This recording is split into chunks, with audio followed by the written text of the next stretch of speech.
Hello and welcome to the Flix Forum podcast, where each episode we go back and we look at a Netflix original film in the order of release. Today we have Netflix 192nd film from 2019. It's the Hindi comedy called House Arrest. It's directed by Samit, Basu and Shashanka Ghosh. It stars Ali Fazal, Shriya Pilgaonkar, Sarbh and Barkha Singh. I'm Jesse and I'm here with MJ. How are you? Good. It's been a while since I've done an Indian film. I've missed the last couple, and there's plenty of them. So one thing I do enjoy about the Indian films is that they're not specific to one genre. Netflix is definitely just blanketing Indian films and just picking, I guess, filmmakers that they're interested in and getting as much content out there as they can. Good call. I think one of the biggest populations in the world, you might as well make some content for the most eyeballs that are available. It makes a lot of sense, doesn't it? No, it does. That should work in marketing. We start our fast flicks off with a quick summary of what the film's all about. What is House Arrest about for you? House Arrest is a man who voluntarily chooses to remain permanently in his house, and he's confronted with two conundrums that dramatically alter the outlook of his day. Nice. I like that. It's a good little insight into what goes on. I've gone a big broad thing. I've just said it's a man who decides to shut himself off from the physical world, but may have no choice but to join it. Oh, yeah, I like that one. That's good. As always, we are going to spoil this film. So if you haven't seen House Arrest and want to see it, give us a pause, come back later on, and that will lead us into what we found out about how this came to Netflix. Could you find anything? Yeah. Look, as I said, I've said it in the past, if I jump on Wikipedia and there's nothing in there about like the production of the film, I know we're generally in a little bit of strife. And this film as well felt like a very small film in terms of how many people have seen it and logged it and all that kind of stuff. So I was battling up a hill to try and to put it cleanly, to try and find some information. What I did find is in April 2019, Netflix had a big announcement that they were continuing their investment in Indian content. And at that stage, they'd announced 10 new original films, House Arrest being one of those 10. So as I sort of touched on earlier, they're really trying to pave their way to become the home of a lot of Indian content. And as you said, there's a massive population there. So why not go for it? And there's a lot of great Indian filmmakers. So what a great opportunity to house and give opportunities for them to make films that they might not have had the opportunity or the budget to do otherwise. So basically there was an 18-month period from mid-2019 where Netflix commissioned and released 15 new original films on their platform. And I read a quote from Srishti Bell Araya, who is the director of the Indian arm of Netflix, international original film arm, and the head of Indian part of Netflix. So obviously Netflix big company.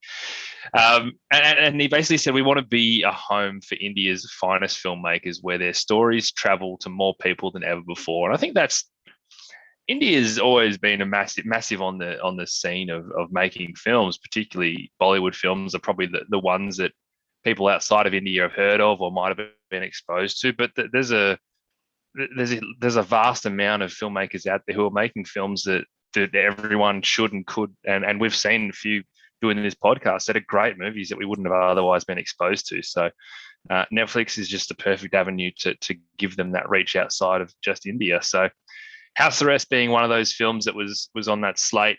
The film itself, as you said, comedy film in Hindi language.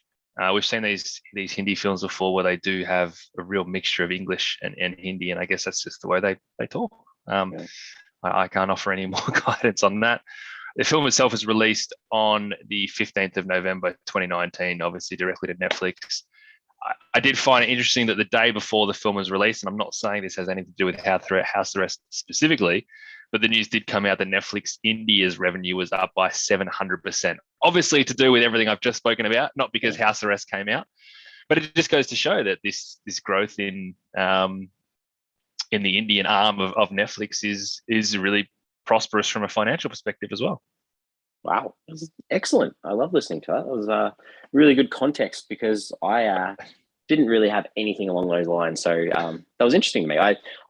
This film sort of mentions or deals with this Japanese idea, the hikikomori, which is that severe social withdrawal. And I just thought it was interesting just to look into a little bit of that, I guess, because obviously they mention it quite a bit in this film and about how it impacts adolescents and young adults in Japan, and about, you know, recluses in their homes and unable to go to work for months or for years. And I just thought I'd look into it a little bit more because I hadn't actually heard of it before, and I thought it was an interesting little take on what goes on. And in 2020, it was estimated that around 1 million people in Japan suffered from this. And in Japan, they don't necessarily really connect this or recognize this as much for females because, unfortunately, the Japanese society and the culture still expects females to adopt domestic roles and withdraw from society anyway. So the numbers could be a lot more high, like a lot higher than that anyway. So I just thought it was interesting that I learned something from this film about this idea of severe inability to deal with society. And even weirder was there was this weird trailer for this film that was like a minute long. It was like a little teaser trailer almost, where this film's really full characters, I guess. I don't know if you saw this trailer, and it was literally Pinky, JD, and Sarah, three of the main characters, where they're just standing outside the door of Quran, and it's like the camera's looking through the eye hole of the door, and they literally give away like they're asking him to open the door, and in doing that, they give away the whole plot of the film in this one little minute trailer, which I thought was quite interesting. And the trailer doesn't make sense with things that actually happen in the film anyway, so I just thought that was a random little thing to add in. Translations around the world for this one: Spanish, it's called Prisoner at Home. In Portuguese, it's called Stuck at Home. So all similar sorts of themes. Greece, it's called Home Restriction. And in Vietnam, it's called Voluntary Confinement. So nice little plays on the word house arrest across the world. So I have two questions off the back of what you've just spoken about. One, how different is this phobia is probably the wrong word, but how different is it to agoraphobia? Because it sounds like agoraphobia, but I wonder if there's just like a modern take on it with the way society is right now. And I don't know, the inability to want to leave your home and go to spaces with a lot of people is agoraphobia. That's kind of just what I thought of it. Maybe it's just the key word is adolescence. That's what they're aiming for, maybe. Younger people, I suppose. It's hitting people at a younger age. It must have so much to do with mental health issues. And the other thing you were talking about with a trailer. So obviously some trailers do spoil films, and that always bothers me. But a film like this that may not be watched by many people, did the trailer entice you? Was it a good trailer, even though it spoiled the film? Not really. It was just a minute of three characters talking about to this dude trying to ask him to come outside the house. I'm like, okay. Okay, cool. No, there is a real trailer which like goes for like 2 minutes. That actually, you know, is a put together trailer. This was it was almost like a teaser trailer. It was weird, super weird, and really hard to find. A bit of fun. Because it's a high concept idea, right? So I mean, if you can have fun with that, and people go, I'm happy to watch a movie about a weird dude who's not leaving his house. That's. What's the consensus on this one? What are people saying? Well, the very few people that have actually logged this film don't love it. There's a lot of negative reviews out there, not scathing reviews, more along the lines of concept was cool. It didn't really come together too well, but 5.5 out of 10 on IMDb with 1,600 ratings, 2.5 out of 5 on Letterboxd, only 381 ratings. I know I've said this before, Jesse, but maybe when we put our log in here, we might actually impact that 2.5. Well, one person's watched it on Letterboxd since I checked, so it was 380. So well done. Rotten Tomatoes, there's only 3 reviews, so no percentage, all negative. Not one audience member has got on there to give it a rating. So I think it ties in very closely with not a lot of people in the Western world, I guess, checking this one out. Who knows how many people have actually watched it in India? Yeah. Although I dare say that we might be one of the first English-speaking podcasts to dissect this film. I'd probably put money on that one. I'd say so. What are your early thoughts on this one? My early thoughts, I guess I would do a spoiler alert before I do my early thoughts. I don't think I'm going to spoil it just yet, but we will spoil this film at some point during this conversation. So if you haven't seen House Arrest, and not many of you have, and you do want to watch it, then have a watch. Then you must have missed my one at the start. You weren't listening to me. We've got two now, so it's doubly. It won't be spoiled. You know what? It doesn't even ring a bell that you did one. So my apologies. We're on autopilot. We've done so many of these. House Arrest. I enjoyed this. I was surprised when I saw the ratings of this film. I thought it was light and fun. I thought they created some stakes. There were characters looking to overcome challenging circumstances, and there was a genuine connection between the two leads. Despite the fact that it had a real cartoonish feel to it at times, I think House Arrest was actually much more nuanced and thoughtful at its heart than it actually appeared to be. And I had a good time watching this. Good. I'm glad. I had a 95% match on Netflix for this. 95%. That's large. It's huge. So guaranteed that I'm going to enjoy this one, apparently. Yeah, you liked it. No doubt. Yeah, you liked it. Definitely. I can't help but go back to your start where you're like, Netflix in India, they cover such a broad range of genres, because I mean, this was like trying to put all of them in one together. Like, just didn't quite know what it was. It was like a thriller, it was a comedy, it was a love story. And, I think for me, watching this in 2022, especially after being forced to live in lockdowns over the last few years, I found it really hard to empathize with a person who's choosing to lock themselves in a house. That's what really it's frustrated me a little bit, but there is a good idea in there somewhere. And I think if you take that whole suitcase plot out, this could have been a really, really good film. My question to you, Jesse, which I was going to do later on, was, does this film get made post-pandemic? Like, this film was made in 2019, where the idea of staying at home was really novel. And literally 3 years on, it's like, oh, that's been done. Everyone did it. So why is this thing? I thought the exact same thing. And you probably wouldn't be able to get an audience to be like, in these days, I want to watch a film about someone stuck in a house. It's like brings back too much trauma, too many bad memories. It's like, let's move on. All right. It's aged really badly, really quickly. Really quickly. Let's talk about some characters. There's only a couple in this one, but what have you got? I got Karan, played by Ali Fazal. I don't know much about the Indian, movie scene, and I feel like this guy's got a bit of a following. Everything I kind of read about this film was I watched it because of him, or he does a great job, or it's so great to see him in the film. So I guess he's a bit of a draw card as an actor. But Karan, the character, the idea is that he's been burnt by the world, and he's responded, I suppose, somewhat irrationally by refusing to leave his house. And this has turned into a fully fledged phobia, which you assume has kind of happened over time. But we see a man who has probably rationalized his decision to a certain extent. Like, he worked too hard, he was never home. As a result, his wife left him. So he worked to make all this money. He made a lot of money to put into his house, and he was never at his house. Logic says, oh, you know what, I'm going to spend more time at my house. So he stopped working and he stayed at home, and he had enough money to do so. And I appreciated it was about 20 minutes. I was like, how's this guy afford to do this? But they do tell you. But, he continues to trade stocks. He had a lot of money anyway. He eventually failed to see any reason to leave. And I'm okay with this whole idea. I'm buying it. I understand where he's come from and how he's got to that point. He got really, really burnt. His wife left him for his boss. That sort of stuff has that emotional trauma attached to it. But I kind of like that he never shoots down the idea of leaving the house. I think deep into his brain, he's like, I can't do it. But then he does know on the surface that I'm going to have to do it one day, because he expects to and he wants to leave the house. And Syra sort of asks the questions and pushes him in the right amount of way to make him properly consider doing it. And I think that part of the storyline works for me too. I think what makes this film relatable, if it is relatable in any ways, is that he really is a normal guy. And I know they literally mention it, like, oh, you're a normal guy. He's a normal guy with an irrational fear. And that's important, because everyone who has a phobia or an irrational fear is generally a normal person. And there's one part of their life that they just cannot crack, sorry. And this is just an example of that. Really, it doesn't leave much for me. I think the idea that you mentioned of being sick of the world and wanting to do something for yourself, it's a nice little thought at times, because how often do we have the opportunity to sit down and be like, cool, I'm going to take a full day, a full week, 9 months to just be like, cool, I'm just going to do what I want to do, put a little bit of work in there to make sure I can still survive.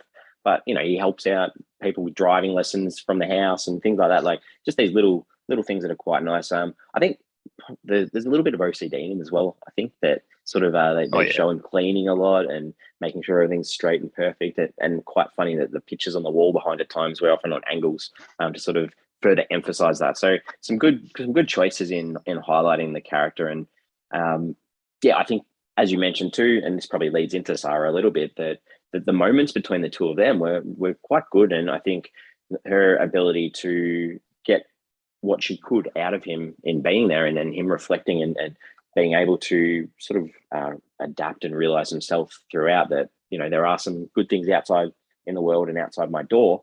It was nice. And that led me to really liking Sarah as a character too. Yeah, I mean, I thought initially she was quite forthcoming and pushy, but I liked the fact that she listened. Every time she asked a question, and she asked good questions at the right level of curiosity, and she tried to understand what everything meant, why he was making this decision, as opposed to just asking him for the sake of it and getting the answer and here's my story. Like, I think deep down, you kind of thought that she wanted to try this concept because it wasn't working so well for her the other way. So the thing that bothered me a little bit is I don't know if I ever really bought her being with JD. That part of the story didn't fit. But I liked her. I liked her with her own baggage and this real sense of loneliness to her. Similar to what you said, I like this couple. I think they worked really well together. The scenes that they were in together were the better scenes of the films. And I'm all for this whole feeling a connection when you first meet type romance story. As long as you can make me as an audience member believe it, I think it's great. These guys met for half a day and they felt this incredibly strong connection. And I don't think that's a far-fetched approach. And I think you do it well and you've got a really good story there. Yeah, you mentioned like you didn't really buy her relationship with JD. I didn't buy her as a journalist. I mean, she rocks up to the house without a notebook, no laptop, no voice recorder. Like, what was she actually doing? I thought I missed a voice recorder because she was asking questions, and I'm like, oh, she must have pressed play or something. I didn't see it, so she just didn't have one. Oh god! All right, JD, what do you think about JD? Can I just say, is there a man in the world who looks more like Sacha Baron Cohen? Good, yeah, I thought the same. It's like the Indian Sacha Baron Cohen. It was ridiculous how much he looked like him. JD is interesting though, because was he good or bad? Like, he went from like this nothing character at the start who was just sort of there to see his side of Karen to this super villain who was just a massive asshole to everybody that we cared about, to what I think was like a good friend or matchmaker. And I still don't really know where I sit with him, but I think it's good. I think he did a good thing, but I'm not sure because he was a bit of an asshole. I think I looked at it and said, okay, so he's a good person in relation to his friendship with Karan, but other than that, he's a womanizer, a harasser, and a manipulator. Like, the only reason that he sent her over to his house was that so she'd think he was a loser and want to come back to him. So I don't think that was the case. No, I don't think that was the case. No, so really? I think he played that role because he knew that would connect Karen and Syra together. Basically, they can hate on JD together. But I still think he's a womanizer.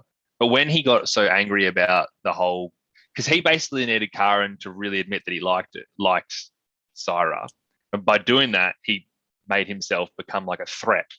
He's like, all right, well, if you don't want her, I'll have her. So Karen can truly realize, because that phone conversation I had with him on the toilet when he was just like, you did all this on purpose, didn't you? Like, you wanted me to get jealous. You did all this. And he's like, well, I don't know what you're talking about.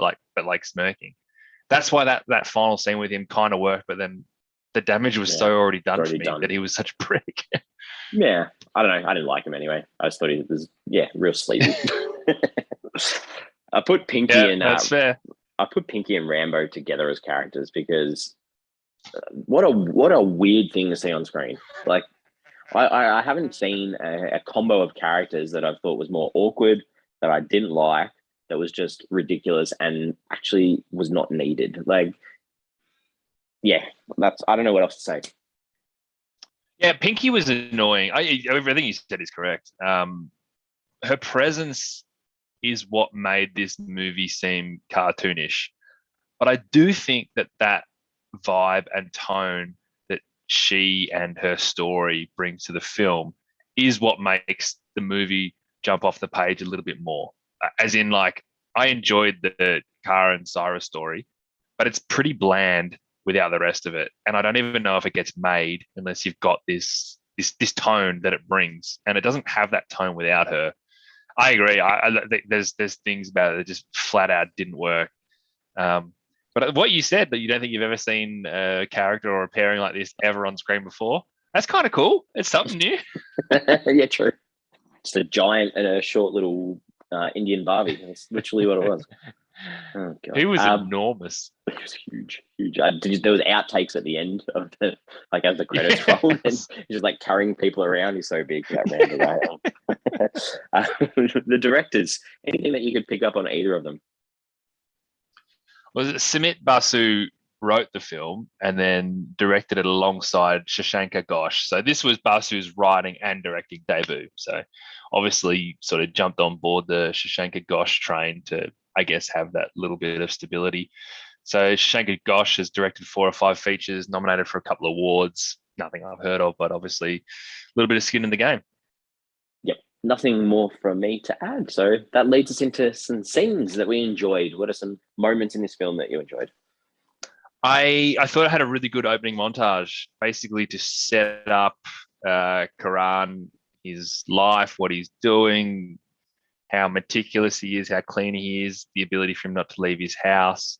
But generally sets up an overall happy, positive guy. The movie's called House Arrest, so you get the idea he's not going to leave his house. I think he mutters under his breath at one stage in the montage, day 279, so you know that it's been happening for a long time. But it was basically just a 2-minute montage to set up the entire premise, and it did it really, really well. Cool. The next thing I liked, I'm so unsure where you're going to sit on this one, but I thought the phone call stuff was really good. I thought, especially in a low budget, you knew that I wasn't going to like it, didn't you? I didn't think you were going to like it, but I thought in a low budget film for them to actually bring, and it ties into that tone that we've seen. Have them in the room, and I think it makes the actors work off each other a lot better. I liked it every time it happened. I thought it was really good. It was almost like they looked up, how do we do that Star Trek transporter sort of special effect? And we'll do it really crappily, so it makes it look like they appear in the room, and then we'll have a conversation and it just looks really awkward, and then we'll make them disappear. I don't know. Didn't work for me. I mean, the transition stuff didn't bother me either way, but I like them having them in the room because it was so good they never like made eyes with each other, and they just kind of did their, I don't know. I thought it was good. I thought it was clever. Cool. But I didn't think you would. So this is not new to me. I knew how to. Yeah, you don't like phone stuff in movies. No, it's like text on screen or. There was after JD had kind of basically burnt them both, and Sarah kind of lets her guard down a bit, drops the Strait, opens up, and I love it when she says to him, "You're completely normal.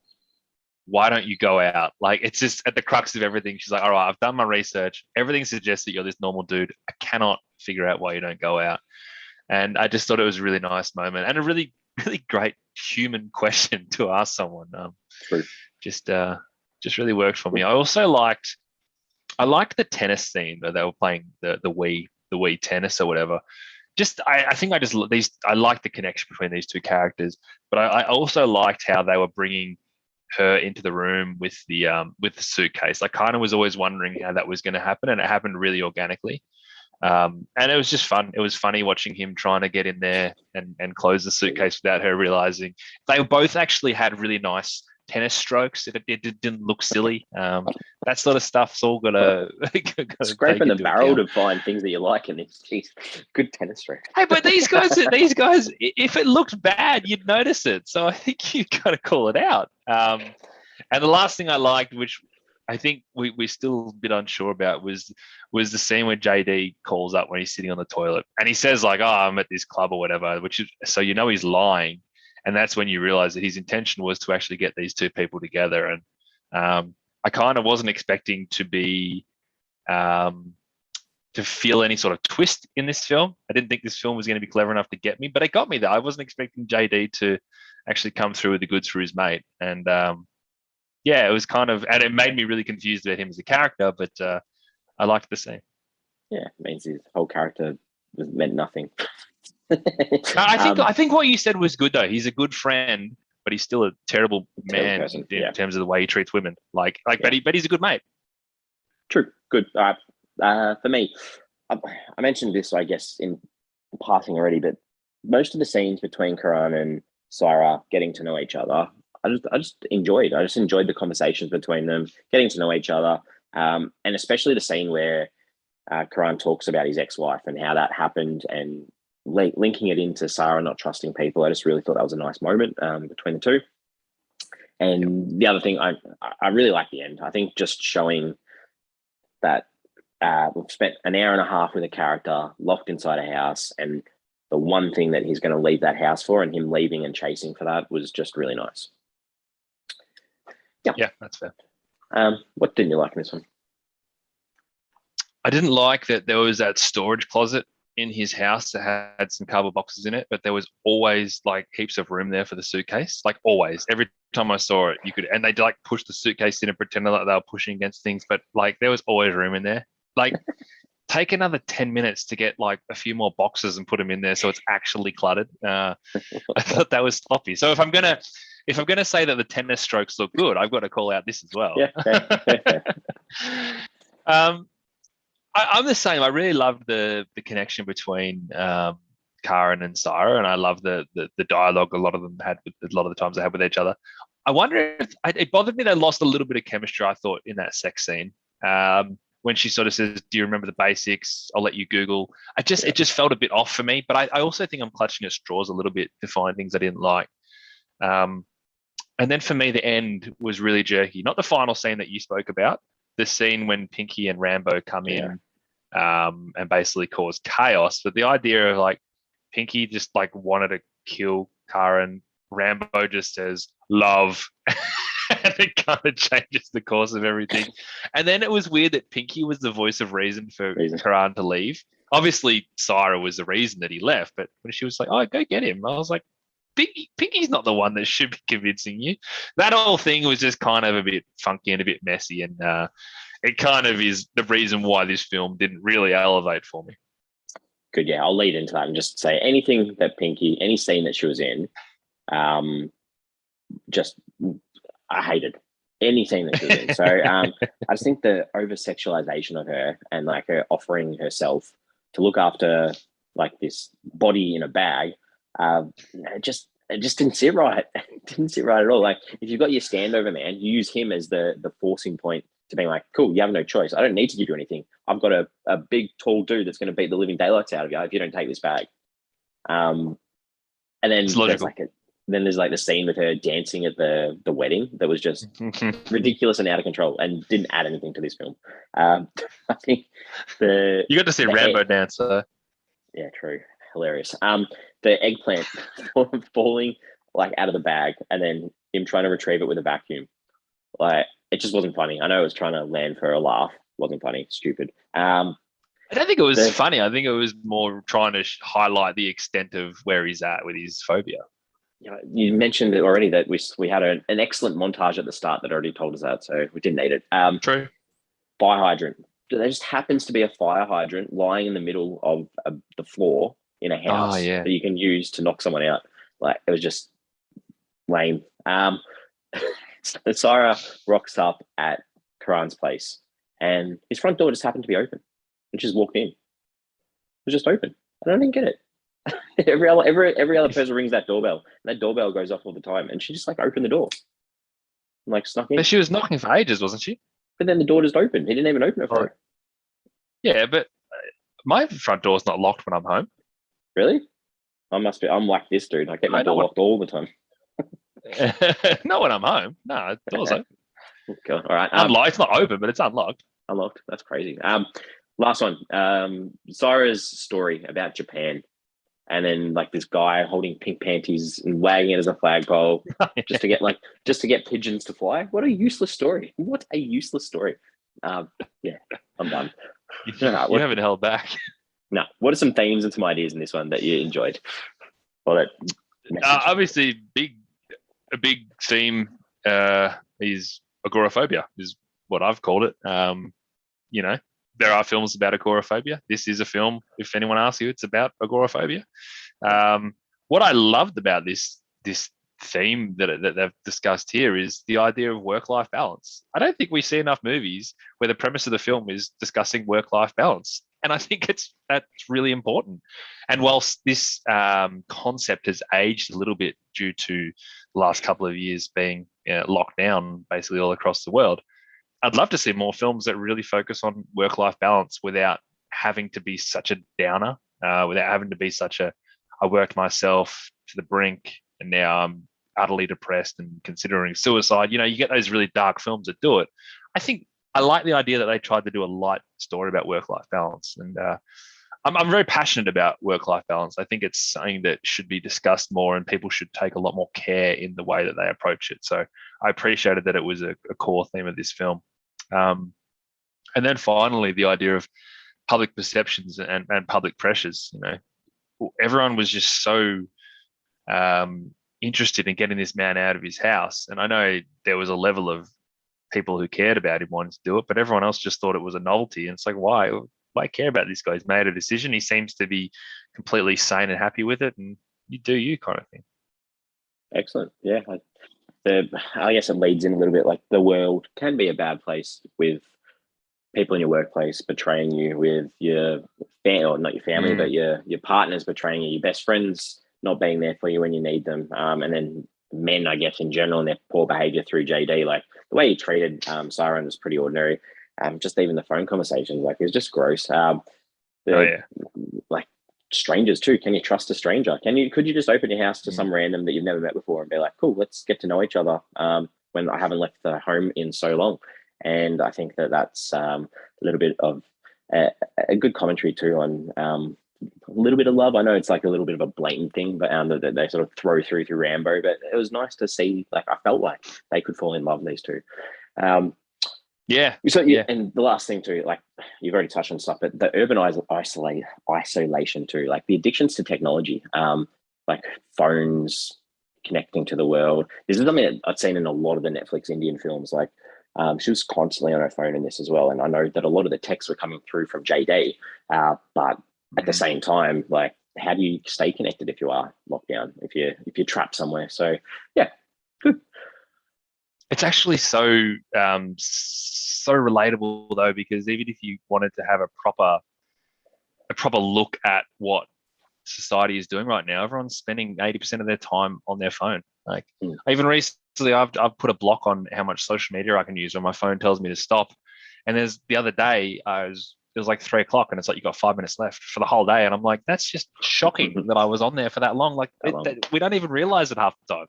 Yeah, just constant scrolling. What did you take away from this one? All right, this is my takeaway that I think it kind of tries to displace your concerns about, and to be honest, your concerns and like everyone else who watched this film seems to have the same concerns. So I kind of like the fact that there is this suitcase in the other room. I think it allows for this lingering, unresolved tension.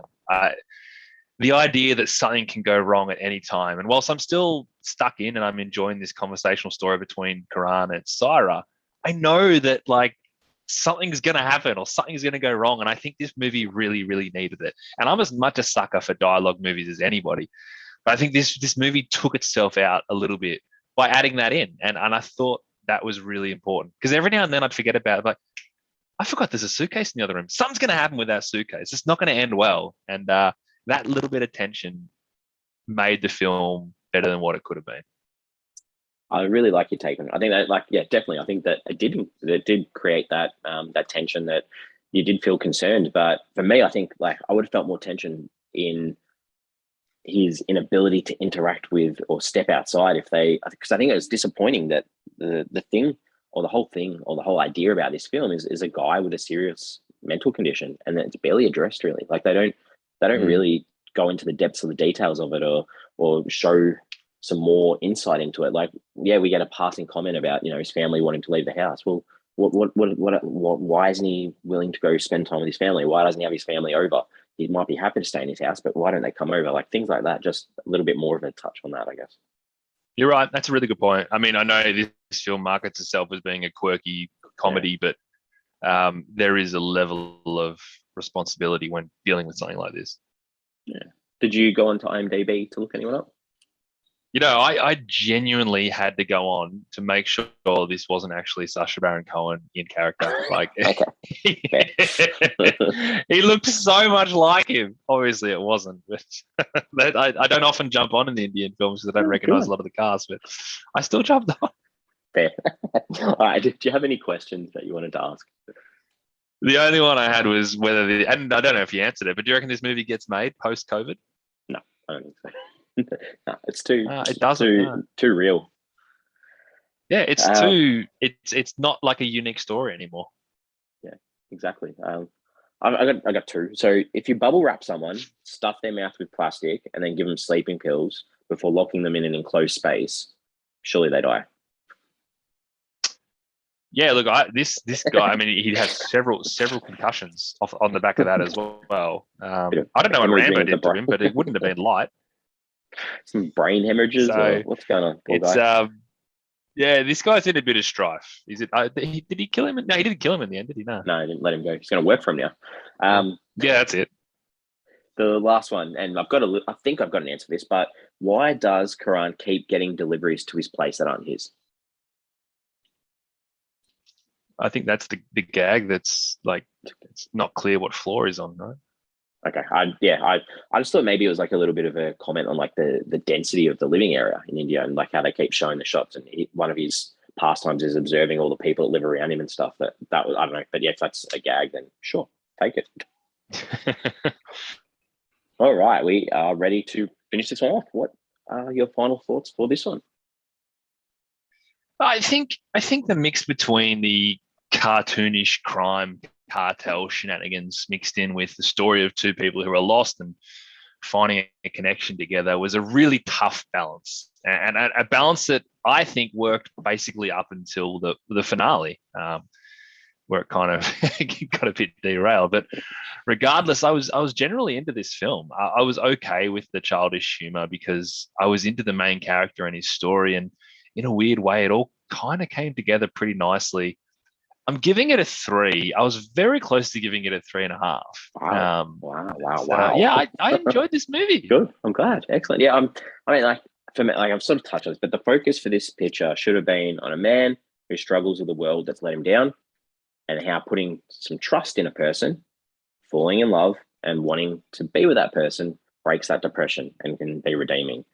And I think that's what this movie could have been, but unfortunately, it was sort of missing this, and sort of makes it a bit of a mess. And I get the tension that's brought in through that suitcase and things like that, because that does add to the story. But in good or better hands, that could have been a story that I really would have enjoyed. And that's probably what I wish I got out of this. But I'll still give it a 2. Give it a 2. 2 out of 5. I think your thoughts are the consensus that I read online. Everyone's kind of like, oh yeah, cool idea. I don't know how well it came together. Yeah, exactly. Well, we're on socials, Twitter, Facebook, Instagram. This is a bit of a random one to relate to our big, tall henchman. What's a better film, Rocky or Rambo? Ah, goodness. Some just two Sylvester Stallone films there. I mean, like Rocky. Like they're very different, at least. They are very different. Because I like Rambo more. I think Rambo is a great commentary on what was going on in the world at the time. Whereas Rocky's just done the same thing, I guess, and it's just got that famous song that everyone knows. Those famous stairs. Rocky's a good against the odds sports movie. Yeah, true, whereas Rambo is just a real hardcore action film. True. Very different films. I like that. All right, we are back next week for an animated film. Pretty sure you've seen this one from 2019. I have. Christmas film Claus. It's directed by Sergio Pablos. It stars the voices of Jason Schwartzman, J.K. Simmons, Rashida Jones, Will Sasso, Nita Marguerite Labber, Sergio Pablos as well, Norm Macdonald, and Joan Cusack again. Joan Cusack. This is going to test our theory.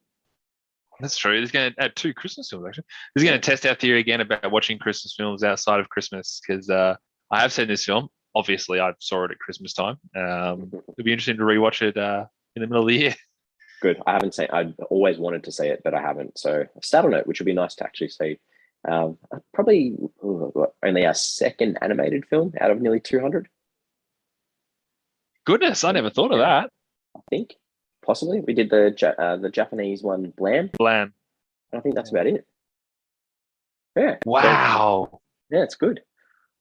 2 a second. Let's get onto it. I'm excited. Yeah. Wow. Good call. Good. All right. Well, looking forward to that as always, and thanks for this one too. I'm glad that you enjoyed that. 3 that's good. Good. Yeah. It was nearly a lot more, Jesse. Come on, you must have been tired or something. It's a good movie. Good. As always, I will see you next week. I'll see you then.